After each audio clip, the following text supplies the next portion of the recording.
Assalamualaikum warahmatullahi wabarakatuh. Alhamdulillahirabbil alamin.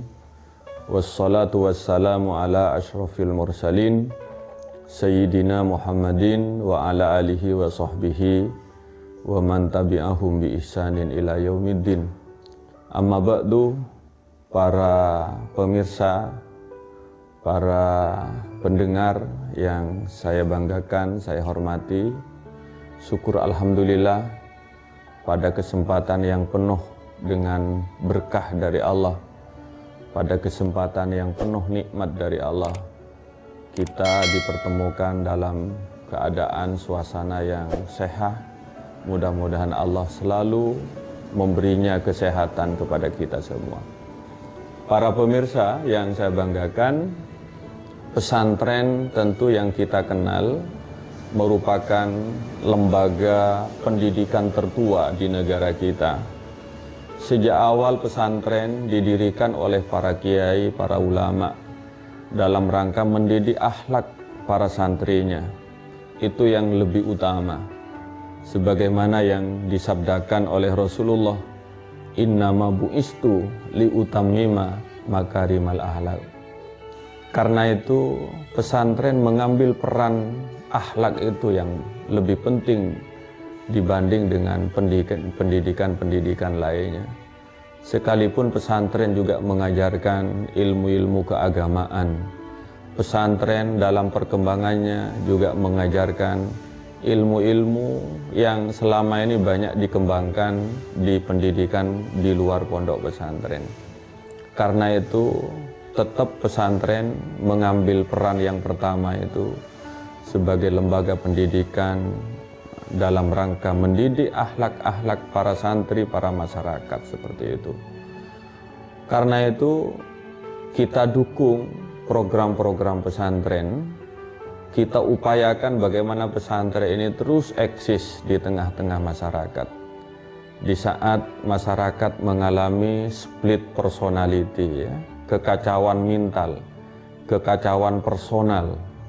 Karena itu pendidikan pesantren menjadi solusi.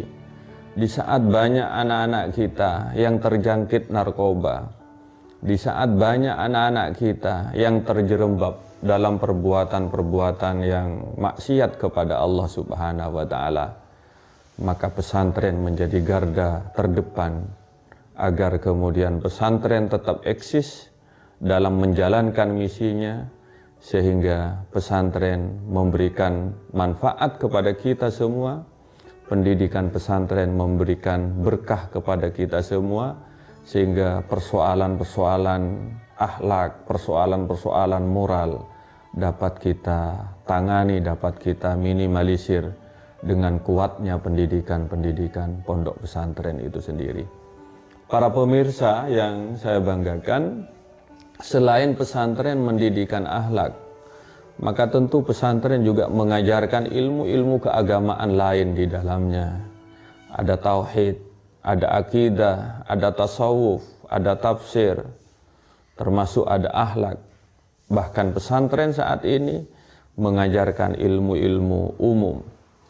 Kalau kita cermati, para pemirsa, antara pendidikan keagamaan yang diajarkan di pondok pesantren dengan pendidikan umum yang juga diajarkan di pesantren, ini sebetulnya dalam dunia pesantren tidak ada istilah dikotomi tentang pendidikan itu.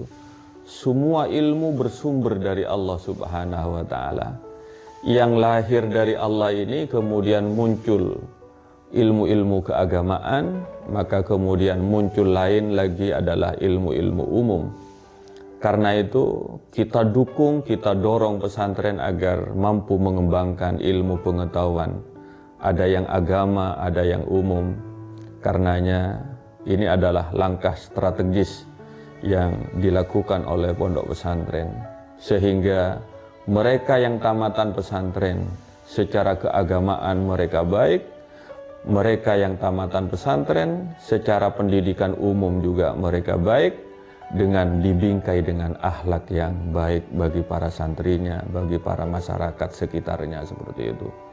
Karena itu pesantren saya kira tetap dalam hitohnya Jadi menjalankan misi keagamaan, misi keilmuan yang telah diajarkan oleh Rasulullah kepada para sahabatnya, diajarkan oleh para sahabatnya kepada para tabi'in hingga sampai kepada kita.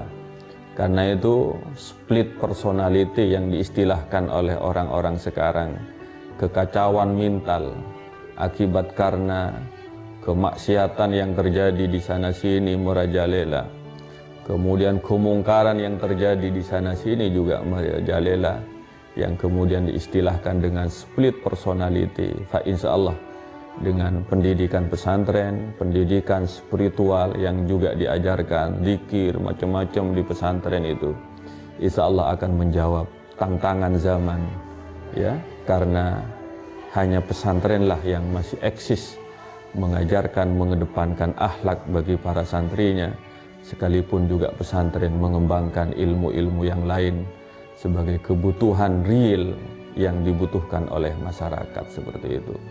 Saya kira itu yang dapat kami sampaikan.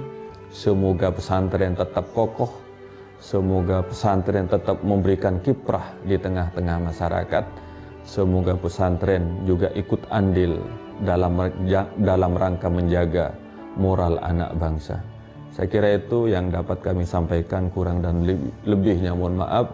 Hadana wa iyyakum, wassalamualaikum warahmatullahi wabarakatuh.